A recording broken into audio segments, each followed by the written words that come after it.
कुछ दिन पहले ही बाबा रामदेव ने एलोपैथी को स्टूपिड साइंस कहा था और इस बयान के बाद में एक तूफान खड़ा हो गया।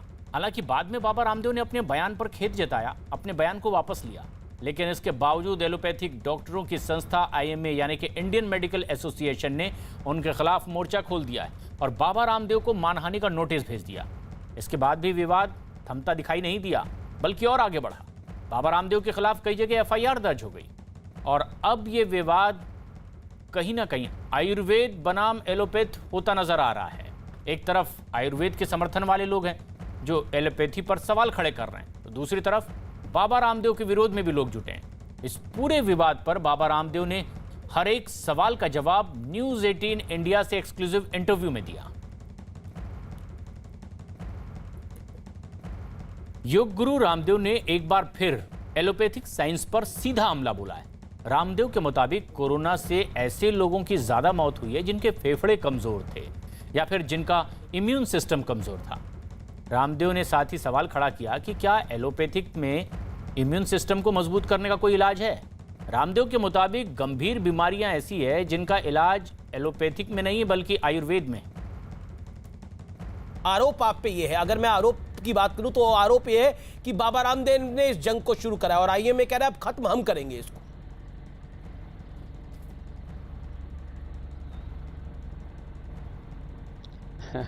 मैं तो अभी भी विनम्रता पूर्वक कह रहा हूं, साधु सन्यासी के मन में कोई दुराग्रह तो कतई नहीं होता, सत्याग्रह जरूर होता है। तो मैं इतना ही कहूंगा, जो एलोपैथी का सेक्टर है उनका जो क्षेत्र है कि जो सर्जरी है और जो लाइफ सेविंग ड्रग वाले जो काम हैं वो उनको करने चाहिए। बाकी माइग्रेन पेन से लेकर के आंखों का चश्मा उतारने से लेकर के दृष्टि परिवर्तन से लेकर के श्रुति से लेकर के थायराइड क्योर करने से लेकर के बीपी एस्थमा, लोगों की मौत किससे हो रही है? कोविड से मौत नहीं हो रही। आप कहेंगे, मैं बात को प्रधानता देना चाहता हूं दूसरी को, मौत हो रही है कमजोर फेफड़े वालों की। क्या कमजोर फेफड़े का? हमारे पास तो दूध में हल्दी, शिलाजी, च्यवनप्राश, स्वासारी, पंचकोल बहुत कुछ है। क्या एलोपैथी में लंग को स्ट्रेंथन करने के लिए हमारे पास तो सर्वकल्प है, भूमि आंवला है, पुनर्नवा है, एलोवेरा है, वीटाग्रास है, लिवोग्रिट है, लिवामृत है। क्या लीवर को, कमजोर जो लीवर है उसको रिकवर करने के लिए, आंतों की कमजोरी के लिए, पेनक्रियाज के बीटा सेल्स डीजनरेट उनको रीजनरेट करने के लिए, टाइप 2 टाइप 1 डायबिटीज के लिए, क्या एलोपैथी में नर्वस सिस्टम जब वीक हो जाए या इम्यूनिटी वीक हो जाए उसको रिकवर करने के लिए एक भी कोई ड्रग है? उत्तर मिलेगा नहीं, क्योंकि जो ड्रग इंडस्ट्री, जो फार्मा इंडस्ट्री, उन्होंने ये काम ही नहीं किया। उनको तो मर्ज और मरीज दोनों जिंदा चाहिए, तभी तो उनका धंधा चलेगा। एलोपैथी पर दिए गए बयान पर योग गुरु रामदेव ने एक बार फिर खेद जताते हुए माफी मांगी। रामदेव के मुताबिक वो एक मैसेज था जिसे उन्होंने पढ़ा था, लेकिन आईएमए आयुर्वेद और उन्हें नीचा दिखाने की कोशिश लगातार कर रहा है। न्यूज 18 से एक्सक्लूसिव बातचीत में रामदेव ने एलोपैथी में कोरोना के इलाज के तरीके को लेकर भी सवाल खड़े किए। अगर हम बात करें एलोपैथ की तो आप कहते हैं इसको स्टूपिड साइंस है, ऐसा क्यों कहा आपने? ये सवाल जरूर आएगा, डॉक्टर्स के मन में भी ये सवाल होगा। मैंने वापस कहता हूं आमिश भाई, मैंने वो एक मैसेज पढ़ा था, ये मेरा बयान नहीं था, फिर भी मैंने उसके ऊपर खेद व्यक्त कर दिया, बयान वापस ले लिया, माफी भी मांग ली। क्या माफी मांगने को क्या कहते हैं? क्या फिर फांसी पर लटका देंगे? अरे वो हर बात में हमें नीचा दिखाते हैं। उन्होंने कहा कि हमने सारा देश स्वस्थ कर दिया। मैंने कहा भाई, यदि कोरोना में आपने 10% रोगी ठीक किए तो 90% रोगी योगासन करके, प्राणायाम करके, कोरोनिल खा के, गिलोय तुलसी का काढ़ा पी करके ठीक हुए। और मैं एक प्रति प्रश्न करता हूं आमिश भाई, देखो आप प्रश्न करेंगे, मैं भी कुछ प्रश्न करूंगा। जी जी, ये जो एलोपैथी में कोरोना मैनेजमेंट के नाम पर बुखार उतारने के लिए दवाई दी जा रही है, जबकि रिसर्च हुआ है कि जब भी कोई बैक्टीरिया, कोई वायरस, कोई अंदर फंगस, कोई इन्फ्लेमेशन होता है तो बुखार जो है वो उस बैक्टीरिया, उस वायरस को, उस फंगस को, इस इंफेक्शन को कम करने के लिए शरीर अपने आप अपना तापमान बढ़ाता है। जो कोरोना मैनेजमेंट के नाम पर हम लोगों का बुखार उतारने के नाम पर पैरासीटामोल, क्रोसिन आदि दे रहे हैं, लोगों के को हम एंटीबायोटिक्स दे रहे हैं, स्टीराइड दे रहे हैं, ओवरडोजेज उनकी दे रहे हैं, फिर जो है और तमाम तरह के रेमडेसिविर जो एबोला की दवाई है वो दे रहे हैं। क्या कोई क्लिनिकल कंट्रोल ट्रायल हुआ था कि ये कोरोना में दी जा सकती हैं? यदि नहीं हुआ तो क्यों दी जा रही है? और जिसके ऊपर क्लिनिकल कंट्रोल ट्रायल हुआ, डबल ब्लाइंड पूरा का पूरा जो एक research and evidence based medicine के ऊपर होना चाहिए, वो सारा जब हमने कोरोनिल के ऊपर करके दे दिया, तब इसके ऊपर आपत्ति क्यों कहते? इसको नकली दवा क्यों बोलते हैं? न्यूज 18 के साथ इंटरव्यू में योग गुरु रामदेव ने सीधे सीधे आईएमए को एक एनजीओ करार दे दिया। रामदेव ने इंडियन मेडिकल एसोसिएशन यानी कि आईएमए को लेकर कई गंभीर सवाल भी खड़े किए हैं कि डॉक्टर्स का भी बड़ा योगदान है इस लड़ाई के अंदर, जिन्होंने अपनी जान को गंवा दिया है। लेकिन मैं मान रहा हूं, आपके उस मैं बयान उसको सम्मान देता हूं जी, और मैं ये कहता हूं कि ये मिलकर के लड़ाई लड़ो। हमारे तो ऋग्वेद का संदेश ये संगच्छध्वम संवदध्वम, लेकिन और ये आईएमए पूरे मेडिकल साइंस का रिप्रेजेंटेशन नहीं करता है। ये तो अंग्रेजों के समय का बनाया हुआ एक एनजीओ है। ये कोई बहुत बड़ी लीगल ऑर्गेनाइजेशन नहीं है। ये तो साबुन, टूथपेस्ट, आप आईएमए का जाकर के पूरा इतिहास खंगा लो। ये क्या, ये पेंट को, बल्ब को, ये साबुन को, टूथपेस्ट को ये प्रमाणित करने वाली संस्था कहां से आ गई भैया? और इनके पास कौन सी रिसर्च लेबोरेटरी है? इनके पास क्या साइंटिफिक सेटअप है? किसी भी चीज का साइंटिफिक, ये जो एक्रेडिटेशन की बात करते हैं, वैलिडेशन की बात करते हैं, ये होते कौन है साइंटिफिक एक्रेडिटेशन और वैलिडेशन वाले? इन लोगों को अपनी मर्यादा में रहना चाहिए और सबको मिलजुल करके काम करना चाहिए। मैं तो इसी विचार का हूं। अरे अपने पूर्वजों की ज्ञान परंपरा का और वैज्ञानिक अनुसंधान लेकिन वो का कह रहे हैं कि सम्मान जब तक आप वीडियो में माफी नहीं मांगेंगे, जब तक बाबा रामदेव वीडियो में माफी नहीं मांगेंगे, अध्यक्ष 1000 करोड़ रुपए की मानहानि हो जाएगी। एलोपैथी के नाम पर मैंने देखा आपका एक संवाद, और वो जिस तरह की भाषा का इस्तेमाल कर रहे थे उस पर आप क्या कहना चाहते हैं? मिस्टर लेले को आप क्या कहना चाहते हैं? बड़े सम्मानित डॉक्टर हैं वो आईएमए के, लेकिन उन्होंने जिस भाषा का इस्तेमाल किया आपके साथ एक कार्यक्रम में, क्या कहना चाहते हैं?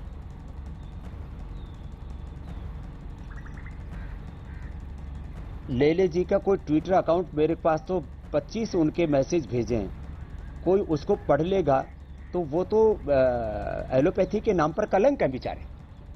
दूसरी बात, इनके जो अध्यक्ष हैं वो कहते हैं कि ये अनुकूल समय है एक मजहब विशेष का संदेश घर घर तक पहुंचाने का, कि जो झाड़ फूक करके, ऐसे पानी के छींटा मार करके जो एक ढोंग आडम्बर पाखंड अंधविश्वास करते हैं, तो एलोपैथी को ओझापैथी बनाने में क्यों तुले हुए हैं? और मैं वापस कह रहा हूं, इस देश के वो डॉक्टर जो सच में, चाहे वो हमारे एम्स के अंदर हैं, चाहे वो और हमारे दूसरे ऐसे बड़े बड़े सरकारी गैर सरकारी हॉस्पिटल हैं, जो प्रामाणिक डॉक्टर हैं, जो सालीन हैं, जो अपने पूर्वजों की ज्ञान परंपरा का सम्मान करते हैं, जो खुद भी योग करते हैं, मैं ऐसे करीब 90% अच्छे डॉक्टरों का सम्मान करता हूं।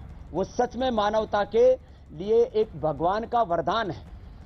लेकिन जो एलोपैथी के नाम पर लूट खसोट करते हैं, एलोपैथी को भी बदनाम करते हैं, ऐसे डॉक्टरों का तो मतलब मुझे तो लगता है आईएमए वालों को खुद ही इनिशिएटिव लेकर के, जो इनके अध्यक्ष हैं और जिनके सो कॉल्ड जो इनके महामंत्री आदि हैं, इनको तो बर्खास्त करके किसी योग्य व्यक्ति को अपने इस एनजीओ का अध्यक्ष बनाना चाहिए और उनको महामंत्री बनाना चाहिए। नहीं तो ये आईएमए का मुझे लगता है इसकी गरिमा ही खत्म कर डालेंगे। इंडियन मेडिकल एसोसिएशन पर दिए योग गुरु रामदेव के बयानों पर आईएमए से जुड़े डॉक्टरों ने बड़ा पलटवार किया है। आईएमए ने सीधे केंद्र सरकार से रामदेव के खिलाफ कार्रवाई की मांग की है। इंडियन मेडिकल एसोसिएशन के सारे मेंबर्स सबसे पहले तो वो मॉडर्न मेडिकल सिस्टम के मेंबर्स हैं, यानी कि वो एमबीबीएस प्लस डॉक्टर्स हैं। प्लस ऐसा कहना कि राजनीतिक हैं, वो बिल्कुल भी राजनीतिक नहीं है। वो सबसे पहले एक डॉक्टर हैं और उसके ऊपर इस संगठन के मेंबर जरूर हैं, और उन्होंने कभी ऐसा बोलने की जरूरत नहीं समझी है। वो तब बोले हैं जब बाबा रामदेव ने इस साइंस को स्टूपिड और दिवालिया कहा है, तभी हमें बोलना पड़ गया और सोशल मीडिया और मीडिया पे आना पड़ा। तो बाबा रामदेव अपना ये ढोंग और आडंबर बंद करें। वो एक व्यापारी हैं और व्यापारी के अपनी कॉर्नल ड्रग को बढ़ाने के लिए इतना बोलते हैं और चाहते हैं कि मैं मीडिया में रहूं। हम उनके इस बात के सख्त खिलाफ हैं। इंडियन मेडिकल एसोसिएशन भारत का सबसे बड़ा मॉडर्न मेडिसिन डॉक्टरों का संगठन है, और जो ये लाला जी जो बयान करते हैं, वो ना कि सिर्फ इंडियन मेडिकल एसोसिएशन बल्कि junior doctors network, medical student networks, सभी स्पेशलिस्ट ऑर्गेनाइजेशन, इस तरह से पूरे 12 लाख मॉडर्न मेडिसिन के डॉक्टर्स ने इसकी घोर निंदा करी है और लाला जी जो माफी की बात करते हैं उनकी माफी सिर्फ काफी नहीं है, उनके ऊपर epidemic act, disaster management act, magical remedies act, drugs and cosmetic act के तहत बिल्कुल कानूनी कार्रवाई होकर उन्हें गिरफ्तार करना चाहिए। आईएमए के डॉक्टर्स एलोपैथी यानी मॉडर्न मेडिसिन की प्रैक्टिस करते हैं। सभी मेंबर्स एलोपैथी के बारे में जानते हैं, जानकारी लेते हैं, ना आयुष के बारे में जानते हैं और हमारा साइंस संशोधन और सबूतों पर टिका है, उसे आईसीएमआर और डब्ल्यूएच की मान्यता है। आपके माध्यम से मैं यह कहना चाहता हूं कि आईएमए किसी पैथी के विरोध में नहीं है, ना आईएमए कोई राजकीय संगठन है। लेकिन इस बीच आरोप प्रत्यारोप लगातार जारी है। योग गुरु रामदेव ने न्यूज 18 से खास बातचीत में दावा किया कि इंडियन मेडिकल एसोसिएशन यानी कि आईएमए के लोग स्वास्थ्य मंत्री डॉक्टर हर्षवर्धन पर भी दबाव डालने की कोशिश करते हैं और उन्हें लिखी गई चिट्ठी इसी का नतीजा है। रामदेव के मुताबिक आईएमए में भी सियासी लोग बैठे हुए हैं। आईएमए का षड्यंत्र हो सकता है, आईएमए की दुर्भावना हो सकती है, आपके मन में वो नहीं था लेकिन आपने बोल दिया। लेकिन डॉक्टर हर्षवर्धन ने जो आपको चिट्ठी लिखी, उस चिट्ठी में भी उन्होंने काफ़ी चीज़ों को क्लैरिटी के साथ लिखा, जिसमें उन्होंने क्लियरली बोला कि कुल मिलाकर आधुनिक चिकित्सा पद्धति एलोपैथी के डॉक्टर वो रह चुके हैं और स्वास्थ्य मंत्रालय के प्रमुख हैं। उन्होंने कहा कि जो डॉक्टर हर्षवर्धन ने बोला, उन्होंने भी आपको आपके बयान पर खेद जताने के लिए कहा। आप इसको कैसे लेते हैं? Doctor Harshvardhan, health minister of India. तो मैंने खेद जता दिया। देखो, डॉक्टर हर्षवर्धन जी के ऊपर भी अनावश्यक दबाव भी डालते रहते बीच बीच में। ये तो माने इन्हीं आईएमए के डॉक्टर्स ने कोरोना को कुंभ से जोड़ करके कहा कि Kumbh is the biggest spreader of corona. इन्होंने तो इन आईएमए के डॉक्टरों ने मोदी जी की तुलना हिटलर से करके इन्हीं डॉक्टरों ने भारत का किस तरह से अलग अलग क्षेत्रों में मतलब इंडियन वेरिएंट को जो है वो मोदी वेरिएंट कह करके मतलब इंडिया में जो कोरोना फैला उसको इंडियन वेरिएंट और मोदी वेरिएंट कह करके इन्हीं डॉक्टर्स में आईएमए के डॉक्टर्स वालों ने, क्योंकि इसमें बहुत से लोग पॉलिटिकल हैं। और मैं एक बात कहता हूं, माना कि मैंने भी एक वक्त सत्ता और व्यवस्था परिवर्तन के लिए जन जागरण किया था, आप साक्षी रहे उस बात के। लेकिन मैं एक बात कहता हूं, मैं आज राजनीतिक रूप से न पक्ष में न विपक्ष में निष्पक्ष हूं। आईएमए के आप पूरा लिस्ट उठा करके देखो, इसके अंदर आपको 90% लोग पॉलिटिकल मिलेंगे जो इनके पदाधिकारी आदि होते हैं। तो ये एक राजनीतिक संस्था है, हर्षवर्धन इनके दबाव में आ गए लेना चाहिए और सबको मिलजुल करके काम करना चाहिए। आप कह रहे डॉक्टर हर्षवर्धन इन सबके दबाव में आ गए, इसलिए उन्होंने चिट्ठी लिख दी। नहीं, मैं कहता हूं उनको भी अलग अलग मुद्दों पर दबाव में लेने की कोशिश करते हैं। नहीं, पर ये माना जाता है, ये सरकार तो आपके पक्ष वाली सरकार है, ऐसा माना जाता है और तभी आपको दूसरी तरफ से टारगेट भी किया जाता है। तो ये अगर ये भी गलत कह रहे हैं तो कुछ तो गलती हुई होगी स्वामी रामदेव, कुछ तो चूक हो गई होगी। क्योंकि मैं हर्षवर्धन साहब को पढ़ता हूं तो उन्होंने बोला कोरोना योद्धाओं का निरादर कर दिया है। योग गुरु रामदेव ने फार्मा इंडस्ट्री को लेकर भी बड़ा हमला किया है। रामदेव के मुताबिक फार्मा इंडस्ट्री लाखों करोड़ रुपए के कारोबार का धंधा है, जबकि वो आयुर्वेद के जरिए देश की जनता की सेवा में लगे। देश की जनता ये जानना चाहती है आपसे, इस समय फार्मा कंपनियों के चक्रव्यूह में, इस समय डॉक्टर्स के चक्रव्यूह में बाबा रामदेव फंस गए हैं। क्या आपको लगता है कि, क्योंकि एक चक्रव्यूह हमें याद है महाभारत में हुआ था, महाभारत में रचा गया था अभिमन्यु के खिलाफ और अभिमन्यु उससे बाहर नहीं आ पाए थे। क्या बाबा रामदेव को एक चक्रव्यूह में फंसा दिया जा रहा है? ये सवाल बहुत बड़ा है बाबा रामदेव, क्या फंस गए उस चक्रव्यूह में? देखो आयुष भाई, देखो फार्मा इंडस्ट्री, मैं कई बार जब ये बहुत लूट मचाते हैं इनको ड्रग माफिया या मेडिकल माफिया भी कह देता हूं, और हमारे डॉक्टर उनके कई बार अनजाने में शिकार हो जाते हैं। जो बात मैंने कही वो बात आमिर खान ने भी कही थी कि आप 15 रुपए की दवाई को 1500 रुपए में बेचते हो, जो जेनिक जो मेडिसिन है उसको ब्रांडिंग करके।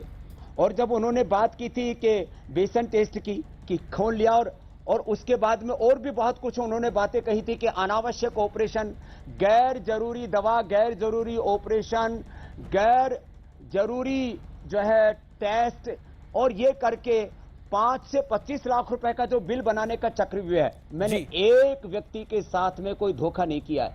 माना कि इस पूरी ड्रग इंडस्ट्री के पीछे लाखों करोड़ की दौलत है, लेकिन मेरे पीछे ताकत है सत्य की, साधना की, सेवा की, अनुसंधान की, और हमने परिणाम दिए। आज मैं एक एक बीमारी के लाखों करोड़ों लोग आपके सामने प्रस्तुत कर सकता हूं। मैंने इस देश का 100 करोड़ किलो से ज्यादा वेट कम किया है। आयुर्वेद के विशेषज्ञों ने फार्मा कंपनी पर लगाए गए बाबा रामदेव के आरोपों का समर्थन किया है और आरोप लगाया कि फार्मा कंपनियों और डॉक्टरों का गिरोह आयुर्वेद के खिलाफ काम कर रहा है। आयुर्वेद 5000 साल 10,000 साल से वैसा का वैसा बना हुआ है, तो इसका मतलब तो ये है कि उसमें कोई स्टेबिलिटी है, उसके कुछ सिद्धांत हैं जिनके कारण से वो टिका हुआ है। तो और जो साइंस है वो रोज़ अपना बात बदल रहा है। अब कोरोना के संदर्भ में भी आप देखिए कि कितने तरह के प्रोटोकॉल बदल चुके हैं, जबकि आयुर्वेद एक निश्चित प्रोटोकॉल पर चलता है, तो स्थायित्व है उसमें। लेकिन अपनी बात को छुपाने के लिए दूसरे को बुरा कहना या गलत कहना या कमज़ोर कहना, ये तो एक आम बात है। देश में प्राचीन एवं स्वदेशी आयुर्वेद चिकित्सा पद्धति ऋषि मुनियों के काल से चली आ रही है और विश्व भर में ये चिकित्सा पद्धति कारगर है, परंतु हमारे देश में कुछ गिरोह फार्मा कंपनियों का माध्यम समझो या इनका कुछ चिकित्सक समूह जो इस चिकित्सा पद्धति को आगे आने नहीं देते हैं और न इसको राज्याश्रय है। लेकिन आईएमए के अलावा कुछ राजनीतिक पार्टियों के नेताओं ने भी रामदेव के बयान पर नाराजगी जाहिर की है। इन लोगों ने तो रामदेव को एलोपैथी के खिलाफ बयानबाजी न करने की नसीहत भी दी। राजस्थान के स्वास्थ्य मंत्री गोविंद सिंह डोटासरा ने बाबा रामदेव पर कार्रवाई तक करने की मांग की। हालांकि छत्तीसगढ़ के स्वास्थ्य मंत्री टीएस सिंहदेव ने विवाद खत्म करने के लिए बाबा रामदेव की पहल का स्वागत किया है। जो एलोपैथी वर्सेस आयुर्वेद का मसला चल रहा है, जिस तरीके से आईएमए और बाबा रामदेव आमने सामने हैं, क्या कहेंगे आप? देखिए, ये मोदी जी और अमित शाह जी की और केंद्र की एनडीए सरकार की सोची समझी साजिश है। जिस प्रकार से कोरोना संक्रमण को रोकने में और वैक्सीन के मुद्दे के ऊपर हो, चाहे संसाधन उपलब्ध कराने की बात हो, हेल्थ सेक्टर में पूरी केंद्र सरकार विफल रही है। चुनावी दौरों में लगी रही और दूसरी वेव आओगी उसका अंदाज़ा लगा नहीं। तो ऐसे में जब पूरे देश के लोगों का आक्रोश मोदी जी और उसकी सरकार के खिलाफ हो गया, तो उस ध्यान डाइवर्ट करने के लिए बाबा रामदेव को सोची समझी साजिश के तहत प्लांट करके उसको कूदाया गया है, जिससे उस मुद्दे से ध्यान हट जाए। बाबा रामदेव ने कहा है कि वो इस विवाद को पूरे सिरे से खत्म करना चाहते हैं। बहुत अच्छी बात है। अगर कोई उनके किसी टिप्पणी से लोगों की भावना को ठेस पहुंची, और सही बात है, ऐसा अगर किसी के लिए भी कहा जाएगा तो, और वर्ग को, पूरे देश दुनिया के सारे वर्ग को ही आप एक बात में इस तरह से समेटेंगे तो अनुचित भी है। एक बहुत ख्याति मिली है बाबा रामदेव जी को, तो उनको अपनी हर बात का मुझे लगता है कि ध्यान रहना चाहिए कि जो बोलेंगे उसके प्रभाव कैसा हो सकता है।